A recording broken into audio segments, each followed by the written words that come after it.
if your magic system had tiers?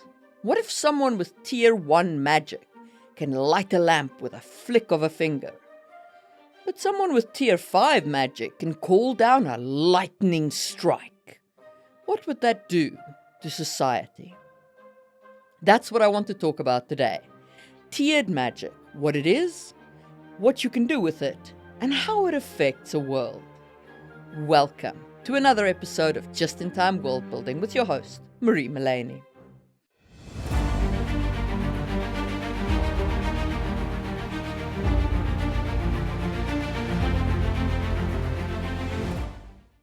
So let's kick things off by talking about the foundation of this magical system. Specifically what I mean when I say tiered magic, and how that becomes a core part of society's fabric. Instead of imagining magic as a straight line, like you've got low magic on one end and high magic on the other, what you need to do with tiered magic is think of it more as circles or grades, whatever word fits into your world's aesthetic. Each tier unlocks something fundamentally new. It's not just, I can cast a bigger fireball now. It's a leap of sorts. Like, now you can teleport or manipulate time or tap into regional effects instead of local ones. So the jump from tier 1 to tier 2 isn't just more power, it's different power. But why bother with tiers at all? Well, there's a couple of good reasons to use tiered magic systems. First, it stops magic from being a fix-everything cheat code. Second, it creates meaningful progression and hierarchy, which is pretty delicious for tension and drama in a story. And third, to reflect the idea that magic isn't free. It takes something. Maybe it drains your stamina, burns through reagents, requires knowledge or rituals. Even if you have the potential, you have to work to level up.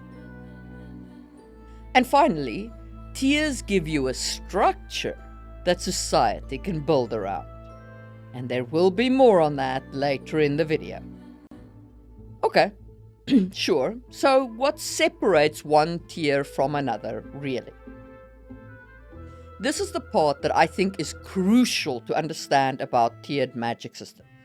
It's not just that tier 2 is stronger than tier 1, it's how it's stronger, and what changes when you move from one tier to the next. You can define each tier by a bunch of different parameters. And the more of the parameters that you use, the richer and more textured your magic system becomes. So let's break down the ways in which you can separate your tiers. First is cost. Higher tiers might demand more energy, whether that's physical stamina, mental focus, spiritual strength, or actual magical fuel like mana and reagents. Tier 1 might be, I light a candle with a snap. Tier 3 might be, I conjure a wall of fire. But now I need a 2-hour nap, a blood offering, and a rare herb from the ever-deep swamp. So it's not just you can do it, it's can you afford to do the high-tier magic. The second way in which the tiers can differ is precision and control. Lower tiers might be really sloppy. You try to cast a simple wind spell and oops, you blow the house down. As you go up in tiers, the control tightens. You're not just creating fire, you're shaping it, containing it, even programming it, with conditions like burn only this rope when the sun sets. It's the difference between swinging a club and wielding a scalpel. The third way in which tiers can differ is scale. This is pretty much a classic.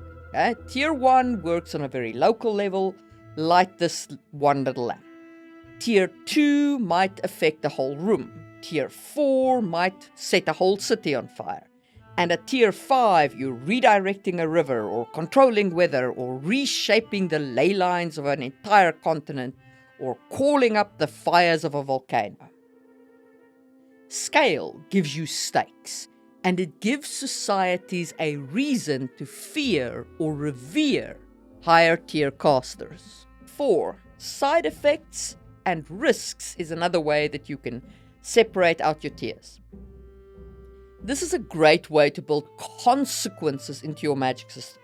Maybe tier 1 spells are just annoying if they go wrong. Bit of a magical static, a nosebleed, misfire that hits the wrong target. But tier 3 spells might tear holes in the local mana web, corrupt the caster, or summon things that don't like being summoned. So as you go up in tiers, the risks go up too, or at least the stakes do. That lets you build tension within the system, not just between the people using it. The 5th way in which you can separate out your tiers is infrastructure and training. This is an interesting one. Higher tiers might need support systems. You can't just hand a tier 4 spellbook to a village mage and expect them to cast from it. They'll blow themselves up, or worse. You need institutions, training academies, libraries full of arcane theory, specialized tools, maybe even political clearance or religious rites. Maybe the higher levels can only be cast by groups who work together. So a low tier can be cast by a single wizard, but a high tier takes a whole choir chanting together. Or of course you can mix and match the tiers, consequences and infrastructure, cost and precision, and so on. The point of tiers is that it shouldn't be just magic bigger. It should be magic different. Add thresholds where each step up transforms how magic is used, who can use it, and what's required to make it happen. Then your tiers become like comparing a candle to a gas lamp, to an electric grid, to a city-wide energy shield that needs constant monitoring and a dedicated power source. And each tier builds on the next. That kind of structure is gold in a story because it gives your setting natural places to insert friction, gatekeeping, ambition, inequality, and all the juicy societal stuff that makes world building sing. So, let's talk about how even tier 1 magic can change everything. So, zooming into the bottom of the ladder, on tier 1, even if you only have weak magic, if it's everywhere, it changes how a society functions. Think of perpetual light, no more firewood or oil lamps. Magical pest control, better crops, fewer famines, instant messaging spells, totally different trade networks and travel expectations. In other words, the floor of your civilization gets raised. What's normal in a magical society might feel wildly advanced by our standards. You also get a whole bunch of knock-on effects, like chores, farming, and crafting might be partially automated with basic enchantments. So what happens to labor? Maybe it shifts to managing reagents or operating magical tools. Speaking of which, new trade goods might pop up. Reagent, mana nodes, enchanted trinkets, all of that becomes part of your economy if you have a ubiquitous magic system. And infrastructure has to adapt.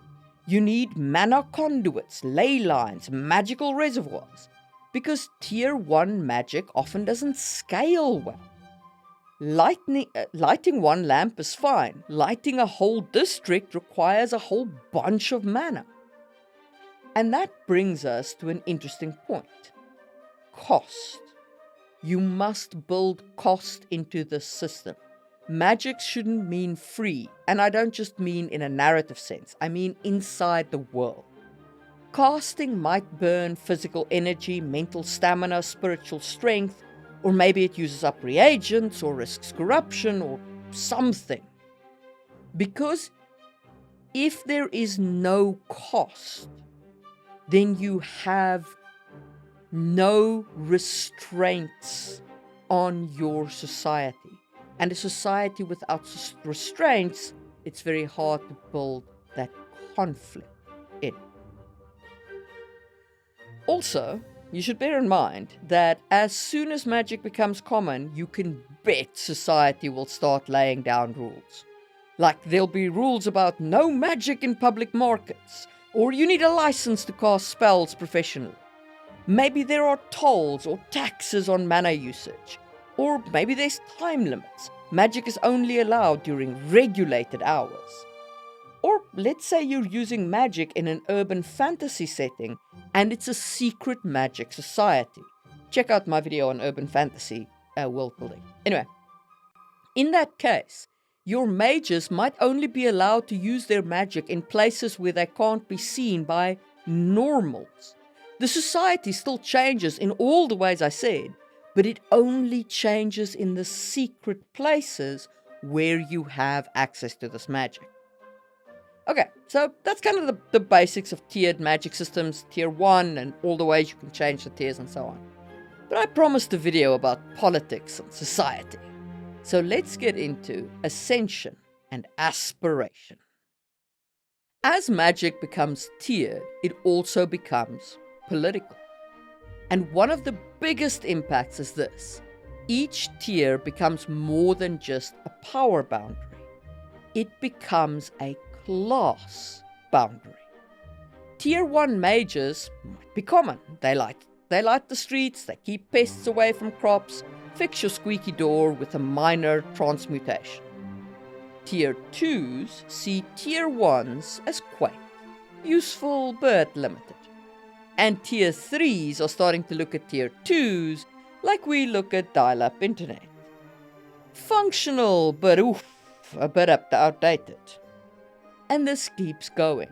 The higher you go, the more you can do, and the more separated you become from the people below you. This tends to crystallize into castes or magical aristocracies, or those ever fun noble mage families.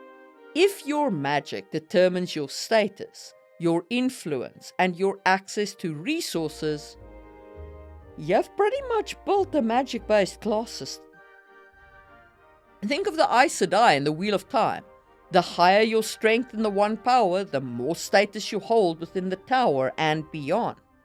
Or even the Mistings versus Mistborn in Brandon Sanderson's The Final Empire. Or the actual progression system of Will White's Cradle, where you go through the different bodies. All of them are a class system because of the way that magic builds in tiers. They represent real-world power as well as magical power. And it's not just about class, it's also about authority and political power. Because if the only people who can stop a magical disasters are tier 5s and 4s, then you better believe they're the ones writing the rules, or at least interpreting the rules, especially in their own favor. Their power justifies their rules. Maybe they're seen as chosen by the gods, or appointed by ancient magical order, or just as the only ones who can keep the world from falling apart. Sometimes that's not even questioned by the setting. In some settings, like Ursula K. Le Guin's Earthsea, magic and knowledge are so entwined that the Archmage, the highest magical authority, is essentially a global political figure just by being who he is. And of course, wherever there's hierarchy, there's ambition. And where there is ambition, there is drama! And drama creates tension and story. This kind of system allows you to build tales about a character dreaming of ascending to the next tier as a lifelong goal. People invest fortunes, decades, or their very souls trying to climb the magical ladder. You get students obsessed with advancements, nobles funding private tutors, black market reagent, back alley rituals, or deals with shady patrons. There's also political intrigue, magical espionage, and full-blown wars over who controls the means of ascension through the tiers. Think of the rivalries in The Magicians by Lev Grossman, where power, prestige, and knowledge are hoarded like treasure, and the risks of climbing too high can be catastrophic. And if the high-tier mages form a tiny elite, but the lower tiers make up the majority, you've got yourself a society full of fault lines, ready to be exploited for storytelling. And we will talk more about that in a second, but first we gotta talk about how people actually advance through the tiers. Ideally, a character shouldn't just stumble into tier 3. They need training, some kind of infrastructure, access to people. And that gives us magic academies, guilds, towers, or colleges. These institutions don't just teach magic, they define the tiers. They issue certifications, regulate practices, and control who gets an advance. And inevitably, they become political. You can also check out my video card on magical schools and creating them and so on. Anyway, think of the university in Patrick Rothfuss's Kingkiller Chronicles. It's not just a place of learning, it's a gatekeeper. You want access to the archives? You need permission. You want your tuition lowered? Better impress the right masters. It's education and politics in one sexy package. And of course, wherever you have official institutions, you also get what's outside them. Secret societies, rogue scholars, cults chasing forbidden power. These cabals might be hiding banned spells, lost knowledge, or shortcuts to higher tiers that the guilds don't want people using. They might be manipulating succession, whispering in the ears of kings, or guiding a promising prodigy toward tier 4 for their own purposes. These are your shadow players, your Illuminati, your rogue enchanters, your magical kingmakers. And if you can't join an institution, maybe you can serve someone who has.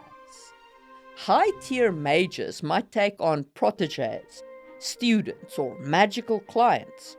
That's how a lot of Will White stuff works in Cradle.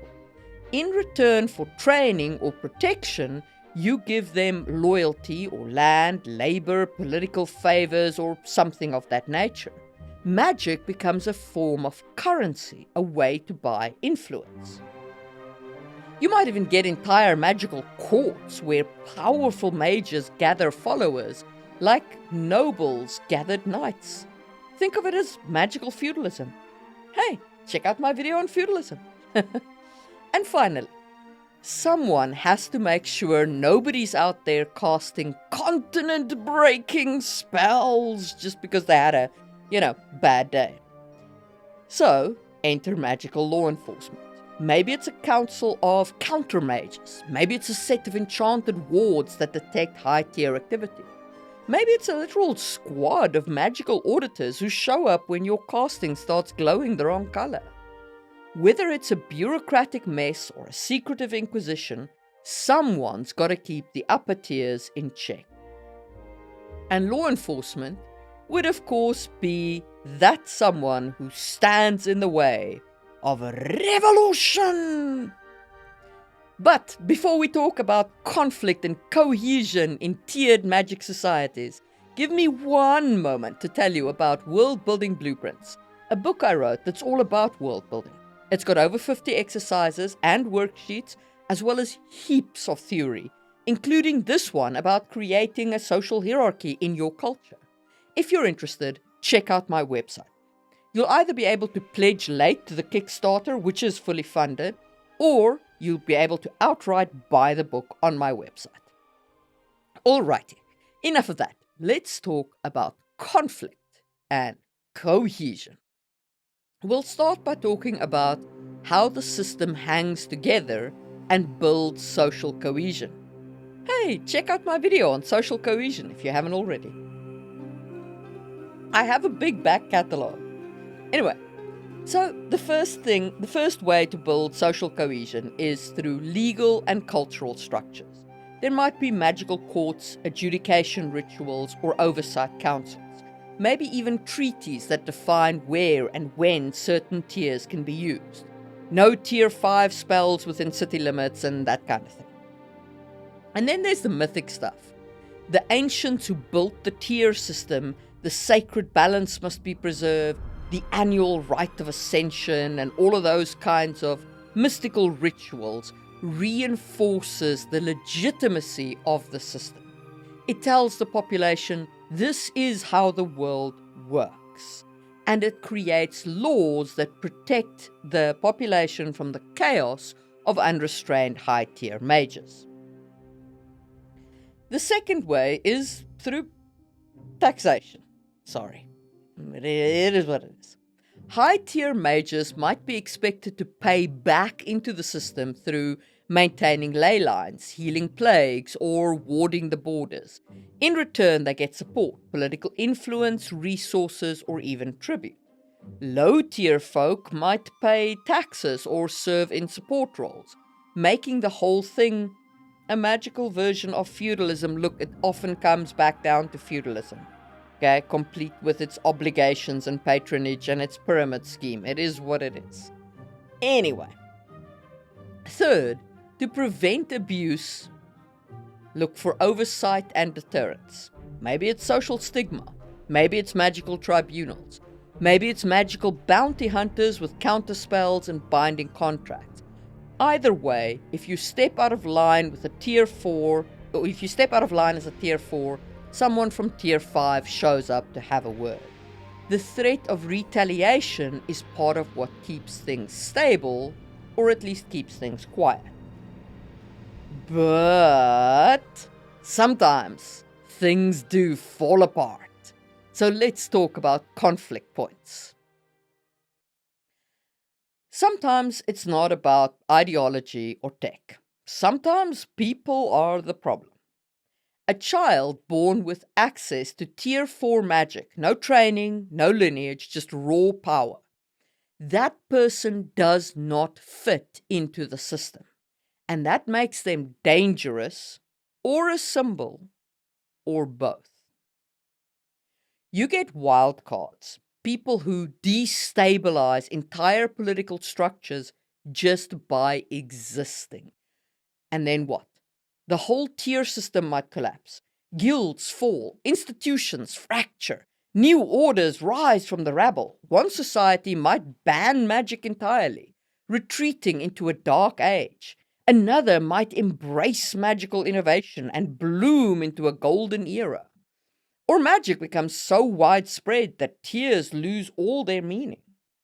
Everyone's casting tier 2 stuff by the age of 10, and the old distinctions just don't matter anymore. What was once elite becomes ordinary, and your tiered system is shaken up from top to bottom. So that's one way to introduce conflict into the system, is to actually futz with the magic. The second way is through resources and class conflict. Magic needs fuel and costs. You know, you've got mana, nodes, ley lines, enchanted relics, rare reagents. All of those things feed into the magic system. Those don't grow on trees unless your trees are growing on top of a ley line. So, cities and kingdoms go to war over access to these resources. Whoever controls the conduit controls the casting. Then you zoom out to the higher scale. Lower tier populations might eventually start asking or demanding why they're locked out of higher tiers. Why shouldn't they learn tier 3 magic? Why should the elite few hoard the power? That kind of resentment sparks revolution. You might have reform movements pushing for open access, or underground groups teaching forbidden magic, or entire nations rising up to dismantle the tier monopoly. And even if the system is working, you'll still get ethical debates. Some will believe magic should be open to all. Others will insist that the tier system reflects a natural, divine, or cosmic order. Maybe there's an ongoing dispute over whether high-tier mages have a duty to step back from politics, or a responsibility to protect the world at any cost. Think of the Broken Earth series by N.K. Jemisin, where powerful abilities are both feared and controlled, and societal stability depends on suppressing what people can do. The stakes here aren't just social or political, they're existential. Of course, if things really fall apart, war. And not just your swords and soldiers kind of war. We're talking spell armors, siege wars, mass illusions, anti-magic zones, entire battlegrounds shaped by a high-tier magical capacity. It's like a strategy game where one side's units are walking arcane warheads and the other side is trying to hold them off with enchanted trench warfare. And the aftermath of high-tier spell use might scar the land, drain mana networks, or create unstable zones. Like magical nuclear fallout. These become story seeds in your world if they happened in the past. Places where the rules of your world break, where nothing grows, where reality hiccups. So, all of this is to say, tiered magic systems aren't just about spell limits. They're about power. Who has it, who wants it, and how far people will go to control it. They evolve. They fracture, they spark revolutions, and define civilizations. In other words, tiered societies make for enormous drama. And that makes for good storytelling. And those are my thoughts on tiered magic systems and their societies. If you made it all the way here, drop a witch or a wizard in the comments. And a huge thank you to all of you for watching, with special thanks to my channel members who make videos like this possible and give me some financial stability, especially the just-in-timers of the Stone tier, Epic, Laura Bones 79, A. Walliard, Neil Buckley, Necromancer JM, Katie Kofi Mug, and Tony Lamanna, along with the Wood tier and Straw tier members. Your help allows me to keep making these videos, and I am very, very grateful. If you would like to support the channel right now, one free way to do that is simply to watch another video. If you like this video, you might like to check out my playlist on magic systems, which you can check out right now, or you can follow wherever the algorithm is recommending you go. And I will see you soon for another episode of Just in Time World Building.